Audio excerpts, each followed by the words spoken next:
आज के शो में। क्या बजट से मुतवस्सित तबके की मुश्किलात बढ़ेंगी?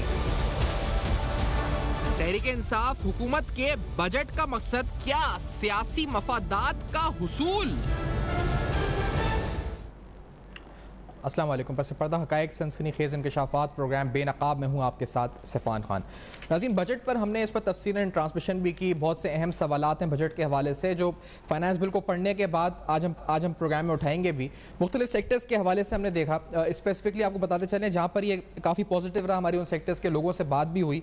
स्पेसिफिकली जो बताया गया, oil refining sector, manufacturing sector, pharmaceutical वालों से हमारी बात हुई, उनको टैरिफ लाइंस पे काफ़ी हद तक फ़ायदा मिला है। Financial sector, stock market, steel, leather, auto, cellular phone segments जो हैं, इस्पात, ये तमाम सेक्टर्स ऐसे हैं जिनको इस बजट से जो बिलखुसूस जो रेवेन्यू के साइड पर जो इम्प्लीकेशंस हैं इन तमाम सेक्टर्स के लिए पॉजिटिव हैं। लेकिन इस पूरी सूरत हाल में हमने बार बार ये सुना, जो मैं आज आपको बात दोहराना चाहता हूँ वो ये है कि शौकत तरीन साहब ने एक नहीं कई बार ये बात की है कि एक होती है बॉटम अप अप्रोच और एक होती है ट्रिकल डाउन अप्रोच। तो वो कहते हैं कि जो ट्रिकल डाउन इफेक्ट है, ट्रिकल डाउन से मतलब ये था उनका कि अगर इंडस्ट्री ग्रो करती है, मैन्युफैक्चरिंग ग्रो करती है, मुख्तलिफ सेक्टर्स ग्रो करते हैं, तो उसका ट्रिकल डाउन इफेक्ट यानी एक आम आदमी तक जो इफेक्ट आता है वो पाकिस्तान में इसलिए नहीं आ पाता कि यहाँ सस्टेनेबल ग्रोथ नहीं है। यानी 15-20 साल तक एक ग्रोथ रेट 5.5%, 6% रहे तो वो इफेक्ट आता है। और दूसरी है बॉटम अप अप्रोच। ये बॉटम अप अप्रोच जो है इस पर ये रियासत मदीना और इमरान खान साहब का जो ख्वाब और ये फलाह बहबूद गरीब तबका जो उस वक्त बिल्कुल लोअर सोसाइटी है उसके लिए है, और उसके लिए तकरीबन 260 अरब रुपए एहसास प्रोग्राम में रख दिए गए। तो अगर अब देखा जाए तो तहरीक इंसाफ के इस बजट में, पीटीआई गवर्नमेंट के इस बजट में, शौकत तरीन साहब के इस बजट में जो बॉटम अप अप्रोच है वो भी नज़र आती है कि हमें इस पर नज़र आ रहा है कि एहसास प्रोग्राम वाला कॉम्पोनेंट है। और ट्रिकल डाउन इफेक्ट जो है, यानी जो मुख्तलिफ सेक्टर्स जिनका मैंने अभी नाम लिया उनको मराद दी गई हैं ताकि जॉब क्रिएशन हो, इंडस्ट्री बढ़े और लोगों को रोजगार के मौके फराम हो। ये दोनों तो हो गए, लेकिन at the cost of what, यानी किस प्राइस के ऊपर ये तमाम चीज़ें हुई हैं, ये सवाल हमें प्रोग्राम में जानना है। क्योंकि ये तो हमने आपको बजट में बताया था कि दो अप्रोचेस हैं, दो अप्रोचेस को किस तरह शौकत तरीन साहब लेकर चल रहे हैं, लेकिन किसकी कॉस्ट पर ये सब कुछ होगा? क्या वो मिडिल क्लास होगी, लोअर मिडिल क्लास होगी जो ऑलरेडी बड़ा दब चुकी है?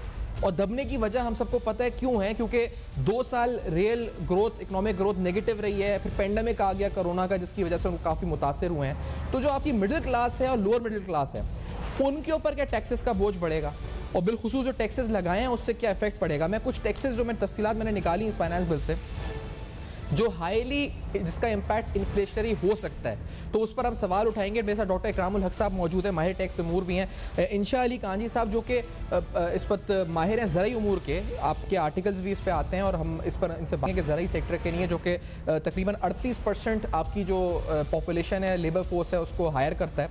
तो उस हवाले से भी हम जानेंगे कि क्या इम्पैक्ट आया बजट में और क्या नहीं।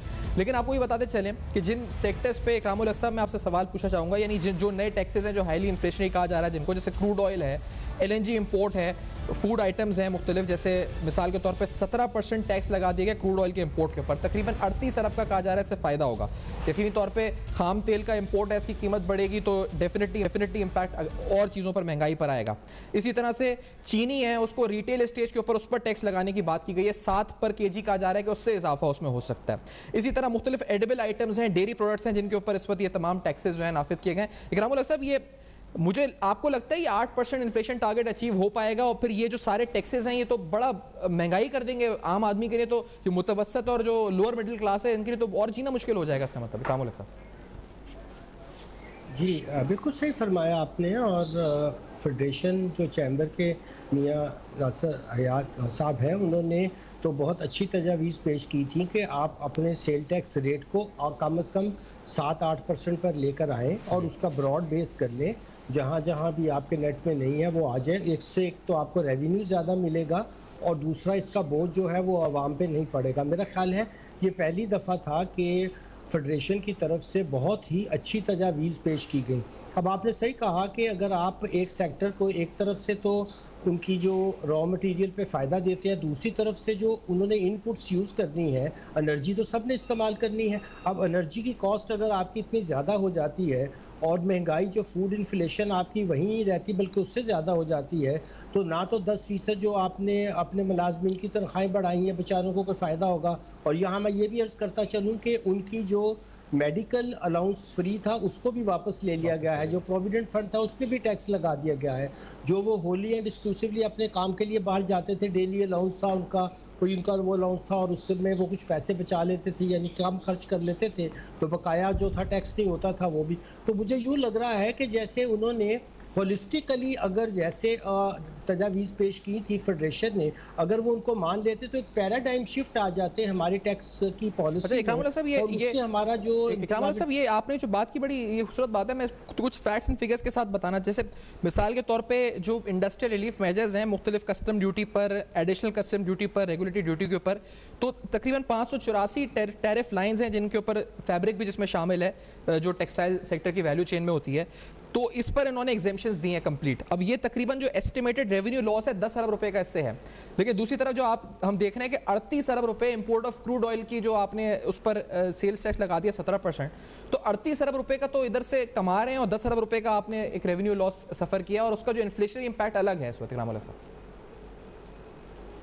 जी बिल्कुल सही। देखिए इकोनॉमी आपकी ग्रोथ में तब जाती है जब आपके दो फैक्टर्स पूरे हो, एक आपका इन्वेस्टमेंट जो है वो हो और दूसरा आपके पास ह्यूमन कैपिटल हो। अब ना तो आपने देखा कि बड़े टैबटा बनाया ये बनाया, मगर आईटी के एक्सपर्ट्स जब आप रियल ढूंढने जाएं तो आपको मिलते नहीं हैं। क्वालिटी ऑफ एजुकेशन है नहीं है, उसके ऊपर हर साल बजट तो 13% कहते हैं जी पंजाब में रख दिया, मगर वो स्कूल में जाकर आप देखें तो स्वाय तनख्वाहों के क्वालिटी गिर रही है। अच्छा, जब आपका ह्यूमन रिसोर्स ठीक नहीं होता और आप आज जो है नॉलेज बेस्ड इकोनॉमी में जा रहे हैं, आईटी की एक्सपोर्ट, और आगे आपको पता है कोविड की वजह से ज़्यादातर आप ई प्लेटफॉर्म वगैरह यूज़ करेंगे, वहाँ भी 17% टैक्स लगा दिया है। अब मुझे बताइए कि हम क्या ऐसी रियासत में रहते हैं यूरोप में जिसमें आपकी एजुकेशन, आपकी हेल्थ, आपकी इनकम सपोर्ट, आपकी डिसेबिलिटी, ना तो ये अलाउंसेज आप देते हैं और टैक्स लगाते हैं आप यूरोप वाला। चलिए, तो ये तो कोई तरीका नहीं है। मैं इसलिए कहता हूँ कि अगर जापान ने 8% से और जब सिंगापुर ने 6% के जीएसटी से इतनी तरक्की की है, तो आपको अपने करीब का मॉडल देखना चाहिए। आप चूंकि आईएमएफ का मॉडल फॉलो करते हैं तो उसकी वजह से एशिया की मैंने आपको दो बहुत बड़ी ऐसी एग्जांपल्स दी हैं जहां सस्टेनेबल जो है ग्रोथ है। हालांकि उनका पब्लिक डेट जो है वो जापान का ज़्यादा है, तो उन्होंने 2% डेट रिटायरमेंट का में इस दफ़ा इजाफा करके तो अपने सेल टैक्स को 8 से 10 किया है, और आप 17% ले रहे हैं। अब इसमें क्या होता है कि ये बड़े अहम पहलू है। मैं मुझे ब्रेक का कहा जा रहा है, मैं ब्रेक के बाद आऊँगा तो इंशाल्लाह कांजी साहब से बात करेंगे कि इस वक्त ज़रिए वाले से जो हुकूमत ने मुख्तस किए पैसे वो काफ़ी हैं इस सेक्टर को रिवाइव का लफ्ज़ मैं इस्तेमाल कर रहा हूँ, रिवाइव करने के लिए। इस ब्रेक के बाद हमारे साथ रहेगा।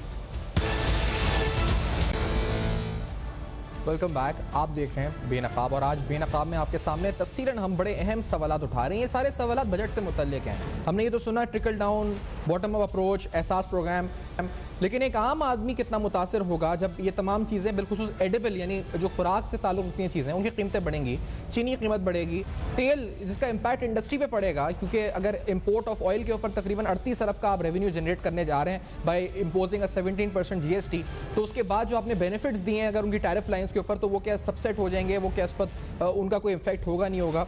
लेकिन एग्रीकल्चर के ऊपर आते हुए, इंशान साहब की तरफ आते हुए, एग्रीकल्चर के हवाले से इंशान साहब बड़ा इस पर इंपॉर्टेंट सेक्टर है, आपकी रूरल पॉपुलेशन की मेन बेस है, आपकी 38% लेबर फोर्स इधर एम्प्लॉय हो रही है।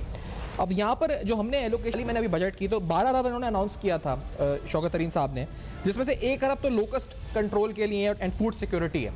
उसके बाद 2 अरब रुपए for productivity enhancement, 1 billion rupees for oil crop cultivation, that is olive initiative, 3 billion have been set aside for water courses improvement, और ये टोटल 8.4 ट्रिलियन यानी 8.4 खरब रुपए का जो बजट आउटले है, उसमें से 12 अरब रुपए इस पर एग्रीकल्चर के लिए रखे गए। Will it be enough? ये आप समझते हैं रिवाइव तो दूर की बात, ये सस्टेन करने के लिए भी एग्रीकल्चर के लिए काफ़ी होगा? ये नहीं, बिल्कुल भी नहीं होगा। 12 अरब में ये तो देखें वो रेगुलर प्रोजेक्ट्स हैं जी। आपको जो ज़रूरत है एग्रीकल्चर में वो है ट्रांसफॉर्मेशन की, कंप्लीट ट्रांसफॉर्मेशन की।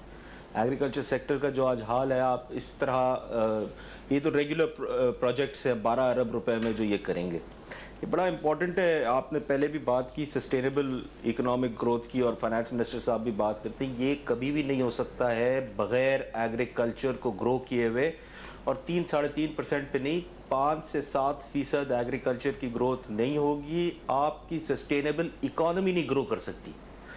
इंडस्ट्री कभी भी पॉवर्टी को नहीं ख़त्म करती। हमारे मुल्क में क्या बड़ा मसला है, हमारी रियलिटी क्या है? हमारी रियलिटी है कि हमारे पास हाई लेवल ऑफ पॉवर्टी है, हमारे पास फाइनेंशियल इंक्लूजन नहीं है, लोगों का बैंक अकाउंट ही नहीं है, फाइनेंशियल सर्विसेज तो दूर की बात है। तो ये जब हमारे पास हमारा कॉन्टेक्स्ट है, प्लस आपने जैसे बताया 19% जीडीपी का है, 38.5% आपकी लेबर फोर्स इसमें एंगेज्ड है, तो आपको तो पहले एग्रीकल्चर को ट्रांसफॉर्म करना है। आज एग्रीकल्चर में जो इश्यूज है उसको एड्रेस करने के लिए आपको रिफॉर्म करना है। अब ये 12 अरब रुपए में तो कोई रिफॉर्म वाली चीज़, जैसे आपने बताई, कोई रिफॉर्म वाली चीज़ नहीं है। ये तो बेसिक ऑपरेशनल चीज़ें जो होनी चाहिए, बस वो चलाता रहेगा। अच्छा, और दूसरी बात 3.5% डेवलपमेंट साइड पे भी मैंने देखा है अगले साल के लिए। जो डेवलपमेंट साइड पे, मैं सॉरी आपको काट रहा हूँ, डेवलपमेंट साइड पे 77 बिलियन रुपीस रखे गए हैं एग्रीकल्चर सेक्टर हेड के नीचे, और ये भी पिछले साल की फिगर 99 बिलियन थी तकरीबन, उससे कम है। ये किस मत के हैं डेवलपमेंट साइड वाले जो 77 बिलियन है? देखिए, उसमें भी कोई रिफॉर्म वाली चीज नहीं है। आपने एग्रीकल्चर के जिस तरह आज फार्मर काम करता है उसको आपने तब्दील करना है। ये जिस तरह से आज इशू क्या है एग्रीकल्चर पे, इशू ये है कि उसी जमीन से उसी क्लाइमेटिक कंडीशंस में आपका छोटा फार्मर कोई 30 से 50% यील्ड कम लेता है as compare to the progressive farmer. और वो किस लिए लेता है? क्योंकि उसकी इनपुट सही है, उसकी प्रैक्टिसेस प्रोग्रेसिव फार्मर की सही है। ये यील्ड गैप को आप खत्म करेंगे, प्रोडक्शन बढ़ेगी। जब आपकी प्रोडक्शन बढ़ेगी तो एग्री जीडीपी बढ़ेगा। आपको एग्री जीडीपी कम अज कम 5 से 7% के दरमियान बढ़ाना पड़ेगा 3 से 5 साल के लिए, क्योंकि एग्रीकल्चर कोई भी आप मुल्क उठा के देख लें दुनिया में, चाहे यूरोप हो जो 18वीं सेंचुरी में जिसने इकोनॉमिक ट्रांसफॉर्मेशन की थी, चाइना जिसने पिछले 40 साल में की है, वो एग्रीकल्चर हमेशा रिसोर्सेज प्रोवाइड करता है इंडस्ट्री और सर्विसेज के लिए, ग्रोथ के लिए, चाहे वो लेबर हो, कैपिटल हो, फूड हो, फीड हो, फ्यूल हो। ये इंडस्ट्री को प्रोवाइड करता है, तब जाके एक सस्टेनेबल लेवल पे आपकी इंडस्ट्री ग्रो करती है। जो आप बता रहे हैं कि जो शौकत तरीन साहब भी बता रहे हैं कि 10-15 साल हाई ग्रोथ रेट चाहिए, वो कहाँ से आएगा, किस तरह आएगा आपके पास? आप जो डेवलप्ड इकोनॉमीज है अगर उनको आप देखेंगे तो वहां पे एग्रीकल्चर 2-3% है ऑफ जीडीपी। मैंने पढ़ा है आपके कॉलम्स भी, 5% लेबर फोर्स है। आपने वियतनाम और मुख्तलिफ ममालिक की मिसाल भी दी है, बिजनेस मॉडल की बात भी की है। मैं उस पर आऊँगा कि किस तरह वो रिफॉर्म्स हो, कि बिजनेस मॉडल स्ट्रैटेजी जो आप कहते हैं कि उसके साथ बढ़ना होगा। लेकिन ये बताएं कि मैं तो अभी खालिद खोकर साहब जो पाकिस्तान किसान इत्तेहाद के, उनको सुन भी रहा था, कहीं बात भी होती रहती है हमारी, तो वो तो इस बात पर ही खुश हैं कि प्राइम मिनिस्टर साहब ने लास्ट मिनट इंटरवेंशन करके जो इनपुट के ऊपर जनरल सेल्स टैक्स लगने वाला था उसको रोक दिया। तो वो जो बजट में 12 अरब रखे गए उसकी तो बात ही नहीं हो रही, बात तो ये हो रही है कि हम बच गए एक और टैक्स से।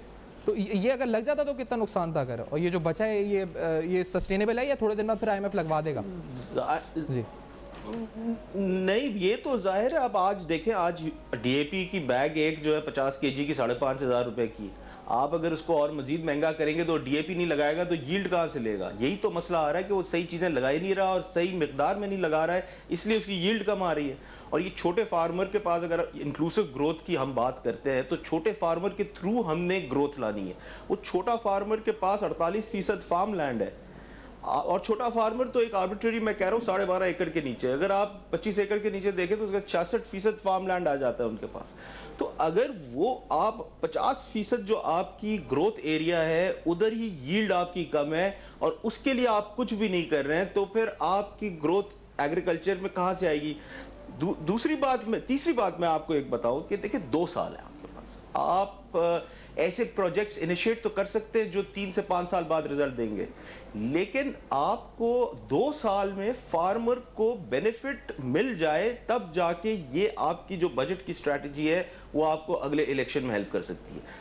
2 साल में करने के लिए आपको लाइव स्टॉक और मेजर क्रॉप्स पे फोकस करना, वो आपका 82% है ऑफ योर इलेक्शन को तो चले, आप इलेक्शन तो है अपनी जगह पॉलिटिकल स्ट्रेटजी, लेकिन इंशाअल्लाह साहब ये बताएं कि हम नेट इंपोर्टर बन चुके हैं मेजर क्रॉप्स के, तो मुझे ये फूड सिक्योरिटी के हवाले से बड़ा चैलेंजिंग है। आप जो बता रहे हैं प्लान, ये सब अगर नहीं होता हो ये 12 अरब रुपए से, तो खुदा ना खास्ता फूड सिक्योरिटी के हवाले से खदशात और बढ़ जाएंगे हमारे इस साल क्या?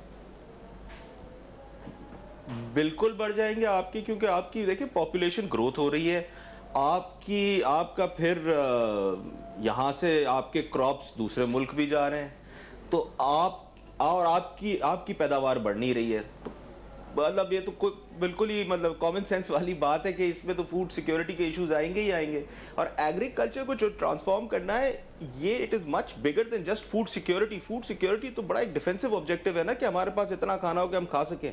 हमें तो देखना है कि हम एक्सपोर्ट कैसे कर सकें, हमें देखना है कि हम अब इस एग्रीकल्चर के थ्रू पॉवर्टी कैसे कम कर सकें। अगर इंक्लूसिव ग्रोथ करनी है तो आपको एग्रीकल्चर पे तो सबसे बड़ा पैकेज आपको एग्रीकल्चर का देना चाहिए था, इंडस्ट्री का। इंडस्ट्री से पहले आप एग्रीकल्चर को उठाएं। अब आपने इंडस्ट्री में तो चले इस वक्त ग्रोथ आ रही है, वो LSM में आ रही है। दूसरी बात देखिए, हमेशा हर मुल्क में ये ट्रेड ऑफ होता है, ये कोई नई चीज़ हम नहीं फेस कर रहे हैं या यूनिक नहीं है। जहाँ पे आपके पास एक ट्रेड ऑफ होता है, क्या फार्मर को गंदम की कीमत बेहतर देनी है और उसको आपने प्राइस इंसेंटिव देना है कि वो अपनी पैदावार बढ़ाए, या आपने रोटी की कीमत कराची, लाहौर, इस्लामाबाद में कम रखनी है।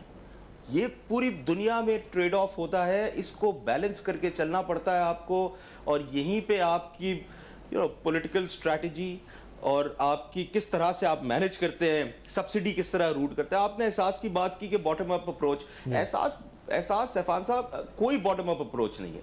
एहसास इज चैरिटी। सक्सेस ये नहीं है कि 260 अरब रुपए आप डिसबर्स कर देंगे किसी को। सबसे आसान काम है दुनिया का किसी को पैसे दे देना। भाई आपकी जो सक्सेस ऑफ एहसास है उसका इंडिकेटर होना चाहिए कितने लोग आपके प्रोग्राम में से ग्रेजुएट करके अपने पैरों पे खड़े हो गए आज और वो अपने खुद कमाई कर रहे हैं।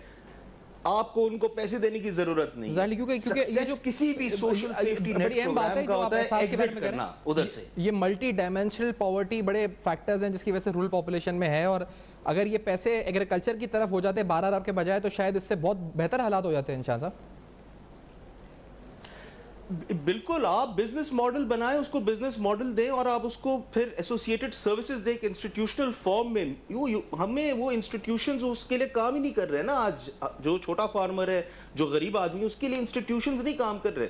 वो we have to make those institutions work for them और बिजनेस मॉडल के थ्रू, वरना तो आप देते रहेंगे पैसे एहसास पे। आज 260 अरब है, कल 500 हो जाएगा। खुशी की बात नहीं, अफसोस की बात है। अच्छा, एक और बात है, एक तो आपने बिल्कुल अपने लोगों को निकाल दिया। मैं इकरामुल हक साहब से भी पूछना है। इकरामुल हक साहब, एक तरफ मैंने देखा कि आपने जो मियां नासिर हयात साहब भी हमारे साथ प्रोग्राम में मौजूद हैं, सदर हैं FPCCI के। मियां साहब, आपको मेरी आवाज़ आ रही है? और नासिर साहब, ये बताऊंगा कि पूछना पहले ये चाहूँगा, बजट पे आपके इनिशियल इंप्रेशंस क्या हैं? कुछ हमने देखा है कि टैरिफ लाइंस के ऊपर मैन्युफैक्चरिंग सेक्टर को इस वक्त राहत मिली है, लेकिन दूसरी तरफ ऑयल इंपोर्ट के ऊपर अभी हम बात भी कर रहे थे इकरामुल हक साहब से कि ऑयल इंपोर्ट के ऊपर सेल्स टैक्स लगा दिया, 38 अरब का उसका इफेक्ट है, इन्फ्लेशनरी अलग होगा। तो आर यू सेटिस्फाइड, अगर होलिस्टिकली आपसे पूछूं नासिर साहब? देखिए, honestly we are not satisfied because इन्होंने जो आम आदमी है जो इन चीज़ों का बोझ नहीं उठा सकता, उनको बहुत बोझ उस पर डाल दिया है। अब जैसे इन्होंने दूध की इंपोर्ट के ऊपर कोई बहुत बड़ी ड्यूटी लगा दी है, चीनी को और चाय को डाल दिया है लोकल सेल टैक्स में, पॉइंट ऑफ सेल में। ऐसी बहुत सारी चीज़ें की हैं जिससे जो है ना आम आदमी का जो फूड इन्फ्लेशन है वो कम नहीं होगी। और बाकी जो टैरिफ लाइन कम किए हैं वो तो किए हैं, लेकिन बहुत सारा फ़ायदा जो है कॉर्पोरेट सेक्टर को दिया है, और जो SME सेक्टर है वो बहुत बेचारा जो है ना उसी हालत में है, उसकी कोई ख़ास उसकी दादरसी नहीं हुई है। जो लिस्टेड कंपनीज हैं उनको बड़ा इन्होंने फ़ायदा दिया स्टॉक एक्सचेंज में, जो लिस्टेड नहीं है उनका तो इन्होंने कोई चीज़ पूछी ही नहीं है कि उसको कैसे क्या करना है, उसको बिल्कुल छोड़ दिया। चले सर, फ़ायदा दे दिया, चलें अच्छी बात है, किसी को फ़ायदा दे दिया, लेकिन एट व्हाट कॉस्ट? नासिर साहब, आपने देखा ये अभी हम देख रहे थे, बात भी हो रही थी कि प्रोविडेंट फंड के ऊपर और फिर जो उनकी सेविंग्स है एम्प्लॉइज सैलरी क्लास के ऊपर एडिशनल बर्डन डाल दिया है। तो अगर स्टॉक मार्केट को चंद लाख इन्वेस्टर्स को रिलीफ दिया है CGT और टर्नओवर टैक्स में, तो वो एट व्हाट कॉस्ट? आपने सैलरी क्लास के ऊपर बोझ बढ़ा दिया। ये क्या स्ट्रैटेजी है इस पर? ये कौन सा मदीने की रियासत है जहाँ पे कुछ इन्वेस्टर्स को आप फायदा देने के लिए आप जो मैंने तो जनाब मैं यही कह रहा हूँ जनाब के सारा जो रियायत थी वो कॉर्पोरेट सेक्टर को दे दिया है, बाकी सेक्टर्स का इन्होंने कोई ख्याल नहीं किया, उन पे उल्टा बोझ डाल दिया है। अच्छा, आपकी क्योंकि इंडस्ट्री को हम देखते हैं इस हवाले से कि आप इंजन ऑफ ग्रोथ हैं, अभी हम एग्रीकल्चर में बात कर रहे थे, एग्रीकल्चर एक्सपर्ट भी साथ हैं, तो do you think this budget will help you achieving a greater target? आपके जो ग्रोथ टारगेट्स अचीव होंगे LSM ओवरऑल इंडस्ट्रियल सेक्टर के? देखिए, LSM तो डेफिनेटली ग्रो होगी, सारी रियायत उनके लिए है, लेकिन जो बाकी जो पूरा सेक्टर है पाकिस्तान का, जो SME है, जो दुनिया भर में बैकबोन होता है, उसके लिए उन्होंने कुछ नहीं किया। यही तो बड़ा इशू है। अच्छा, और नासिर एक बात और शौकत तरीन साहब कह रहे थे, कोई काम नहीं किया इन्होंने। अच्छा, ब्रेक लेनी है। शौकत तरीन साहब ने कहा था कि फाइनेंसिंग के हवाले से, खुद एक बैंकर हैं, तो शौकत तरीन साहब ने कहा था कि फाइनेंस बैंक रिलक्टेंट होते हैं, उनका रिस्क एपेटाइट नहीं होता कि एसएमईज की तरफ जाएं, लेकिन उस हवाले से एड्रेस उस इशू को किया या नहीं किया बजट में, नासिर रियाज साहब बेहतर बता भी सकेंगे हमें। इस ब्रेक के बाद हमारे साथ रहिए। Welcome back. आप देख रहे हैं बेनकाब, और आज बेनकाब में तफसीलन अहम सवालात बजट के हवाले से हम उठा रहे हैं कि बिलखुसूस अगर समअप करें तो मुतवसत तबके के लिए इस पर ये बजट कैसा होगा। अभी नासिर रियाज साहब फरमा रहे थे और बिल्कुल सही कह रहे हैं कि एसएमई सेक्टर को तो इग्नोर ही कर दिया गया बिल्कुल। इकरामुल हक साहब, मैं पहले आपकी राय इस पर जाना चाहूँगा। एक 68 अरब रुपये रखे हैं डेवलपमेंट गोल्स अचीवमेंट प्लान, और ये वो चीज़ है जिसके बड़े मुखालफत प्राइम मिनिस्टर इमरान खान जब अपोजिशन में थे वो करते थे। ये पॉलिटिकली मोटिवेटेड स्कीम्स आप इसे कह सकते हैं कि सियासी जो मफादात हासिल करने के नहीं। और फिर सर स्टॉक मार्केट वाला भी यही लगता है कि अगर इंडेक्स बढ़ता है 50,000 क्रॉस करता है 51,000 52,000 तो ये कह सकते हैं जी कि हमने मईशत की जो है उस वक्त रफ्तार नज़र आ रही है, बेंचमार्क बना लेंगे अपनी परफॉर्मेंस का। तो ये आपको लगता है सियासी मफादात के हुसूल के लिए ये हुआ है सब कुछ अनाउंसमेंट्स? इकरामुल हक साहब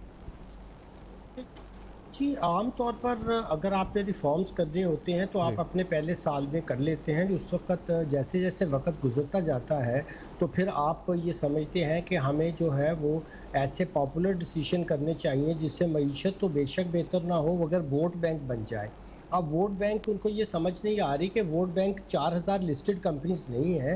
वोट बैंक एग्रीकल्चर में वहाँ के फार्मर्स हैं जहाँ आपने एफिशिएंसी लानी है, उनको सपोर्ट देनी है, उनको नई प्रोसेसिंग सिखानी है, उनके लिए आपने काम करना है। इसी तरह जो अभी मियां नासिर रियाज साहब ने कहा एसएमई 80% है आपका, वो आपका जो है आप उस पर करें। आप देखिए ये अजीब मुल्क है जहां इंटरनेट के यूज़ के ऊपर 12.5% टैक्स था, हमने बहुत लिखा उसको 10 कर दिया। भाई दुनिया में तो इंटरनेट फ्री हो रहा है, उसके ज़रिए हमारे जो यूथ है वो आगे जाएगी, एम्प्लॉयमेंट रेज होगी, फ्रीलांसिंग करेंगे, आपके लिए जो है वो ज़र मुबादला लाएंगे। डायरेक्शन ही दुरुस्त नहीं है। मैं अर्ज़ कर रहा था कि जब आपकी पॉलिसी की डायरेक्शन सही नहीं होती तो उससे नताइज भी अच्छे नहीं निकलते। और यही सबसे पहले हम देखते हैं कि 3 साल से आप मुझे ये बताइए कि कॉटन की जो है 9 मिलियन तक अब आपका शॉर्टफॉल है। एक ज़माने में हम दुनिया की बेहतरीन लिंट बनाते थे और एक्सपोर्ट करते थे और हमारी लिंट मानी जाती थी। आज हमें क्या हो गया है? रिसर्च डेवलपमेंट नहीं है, किसी तरह की सपोर्ट नहीं है। इकराम साहब, मैं एक सवाल आपसे पूछना चाहूँगा। आपने अभी लफ्ज़ किया, आपने कहा कि कुछ चंद कंपनीज के प्रॉफिट बढ़ जाएंगे। सर वो कंपनीज फिर हायर भी तो करेंगे एम्प्लॉइज़ को, फिर वो आपकी जो वोट बैंक है वो उसको नौकरी मिलेगी। तो ये वो कह रहे हैं ना टॉप डाउन अप्रोच है, वो ये वाली अप्रोच है, वो ये भी तो हो सकता है जी। वो एम्प्लॉय में देखिए वो कैपिटल इंटेंसिव कंपनीज हैं। वो जो है असल जो एम्प्लॉयमेंट है वो एग्रीकल्चर में है और वो आपकी जो है एसएमईज में है। जिन बड़ी कंपनीज की हम बात करते हैं वो तो हाईली ऑटोमेटेड है और उनके यहाँ तो आप एम्प्लॉयमेंट की शरह निकालें तो ना होने के बराबर है। और मैं यही अर्ज कर रहा था कि आप मिडिल क्लास को, जो सैलरीड वाले हैं, फिक्स्ड इनकम वाले हैं, छोटे फार्मर हैं, उनको आप तबाह कर रहे हैं। और उसकी बजाय वहाँ आपके जो क्लाउट है वो अमेरिकन चाहे बिजनेस काउंसिल हो, वो आपके पाकिस्तान बिजनेस काउंसिल, मैं नाम लेने शुरू करता हूँ, वो ओवरसीज वाले हो जो यहाँ से बिलियंस ऑफ डॉलर की royalty fee for technical service ये लेके जाते हैं। अब आपको पता है कि अगर आपके ये कह रहे हैं कि 23 बिलियन के इनफ्लोज हुए हैं तो आपको ये भी अंदाजा हुआ है कभी कि आपके आउटफ्लोज कितने हैं? 12 बिलियन डॉलर के आपके आउटफ्लोज हैं थ्रू दीज कंपनीज।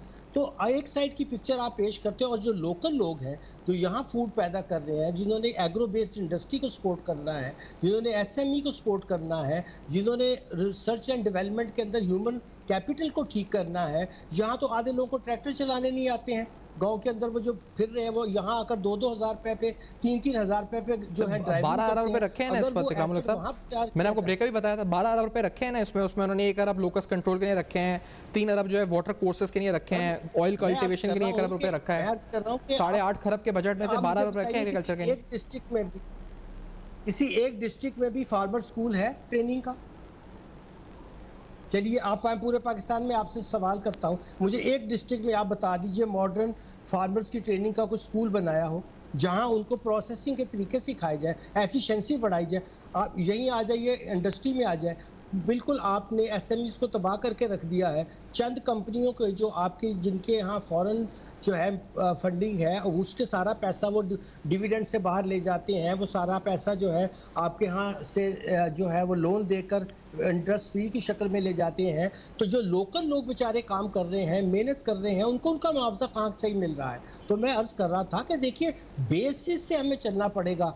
ये एक ज़माना होता था कि ब्रिटिश इंडिया इसको पंजाब को ग्रैंडरी ऑफ द वर्ल्ड कहती थी, जहाँ से पूरी दुनिया को खुराक मुहैया होती थी। और आज हमारा क्या हाल है कि हम खुद फूड सिक्योरिटी का शिकार, हम बाहर से चीनी मंगवा रहे हैं, वीट, अगर अब आपने वीट पे टैक्स लगाया और अगले ही महीने 70 रुपए ये महंगा हो गया इसका गवर्नमेंट, तो इसका बोझ किस पर आएगा? गरीब आदमी को सुबह एक रोटी मैं नासिर साहब की तरफ भी जाना चाहूंगा। नासिर साहब ये मुझे बताएं, क्योंकि ये बड़ी अहम बात है, क्योंकि जो सब में ज्यादा पिसा हुआ तबका अगर आप कहा जाए, पिछले 2 साल से जो रियल इकोनॉमिक ग्रोथ नेगेटिव रही है, फिर पेंडेमिक आ गया, वो आपका ये स्मॉल एंड मीडियम इंटरप्राइजेस है जो दरमियानी तबके के और छोटा कारोबार जो करते हैं।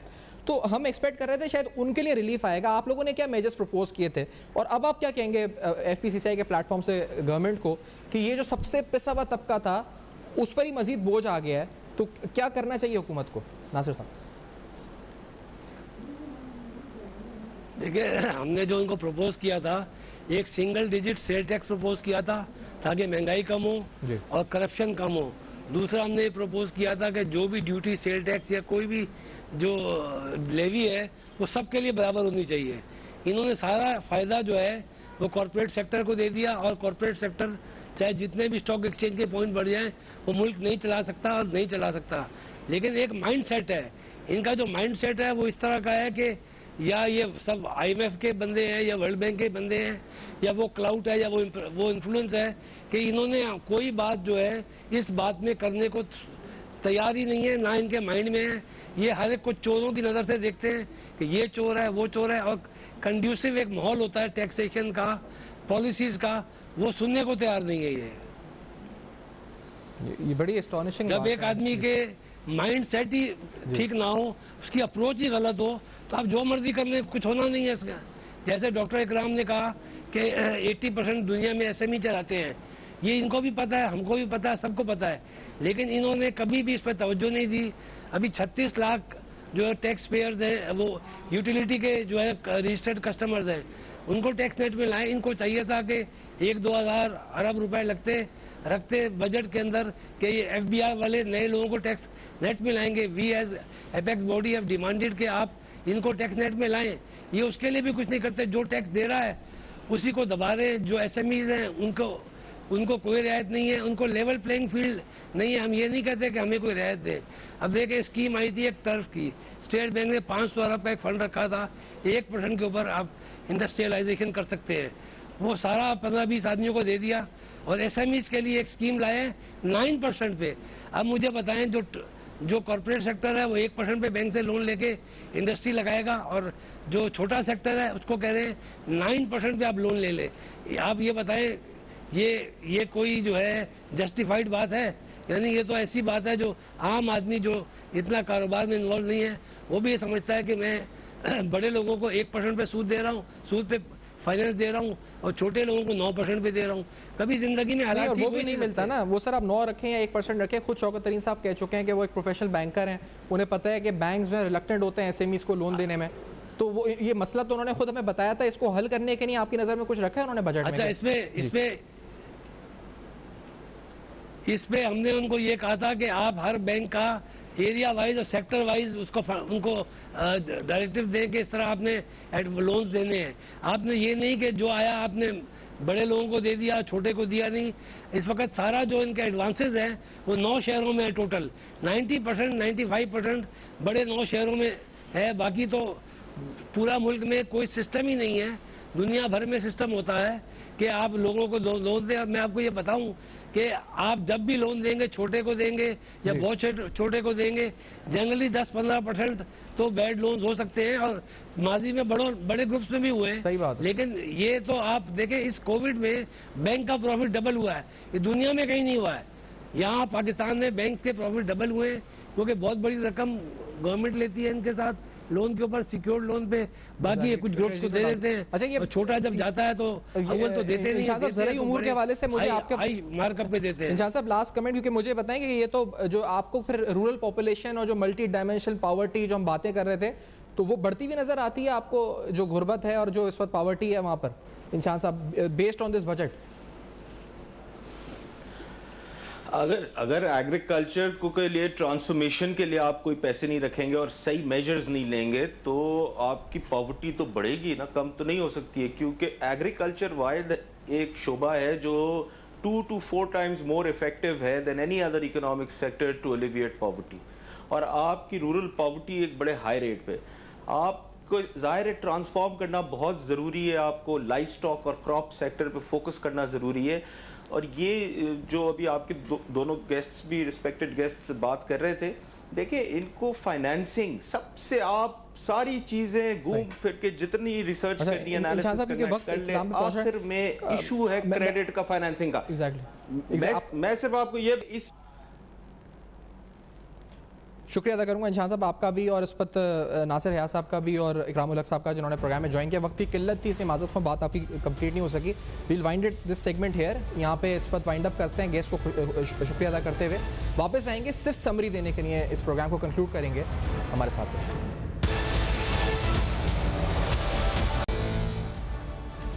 वेलकम बैक, आप देख रहे हैं बेनकाब, और आज बेनकाब में अहम तरीन तफसीलात आपके सामने रखी। ये सारे सवालात बड़े अहम हैं। ये सारे सवालात इसलिए अहम हैं क्योंकि आज हमने जो इन सेक्टर्स की बात की है, ये मोस्ट निगलेक्टेड सेक्टर्स इस वक्त रहे हैं, और एक हुकूमत में नहीं बल्कि इससे पहले भी हुकूमतों में रहे हैं। मराहत अगर मिली हैं कुछ सेक्टर्स को तो बड़ी अच्छी बात है, लेकिन मजमूई तौर पर आज जिन सेक्टर्स की हमने जो बात की है वो मजमूई तौर पर वो सेक्टर्स थे जो ज़्यादा इफेक्ट हुए पेंडेमिक की वजह से भी, और इसकी वजह से जो 2 साल नेगेटिव ग्रोथ रेट रहा जिसकी वजह से इम्पैक्ट हुआ। SMEs, small and medium enterprises की बात की, जो मेजर आपकी जो पॉपुलेशन जो एम्प्लॉय होती है, 80% की आपने फिगर सुनी।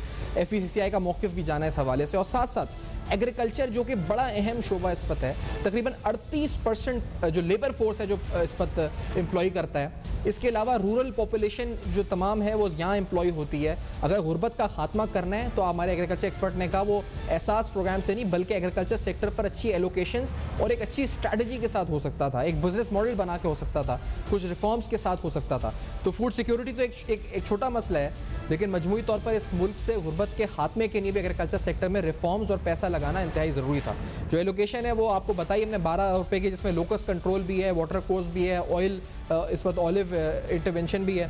तो इस तमाम चीज़ों के साथ, तमाम तफसीलात के साथ आपके सामने है। For feedback you can write us on our Facebook, emails and Twitter. देखते रहिएगा, अब तक अपना बहुत ख्याल रखिएगा।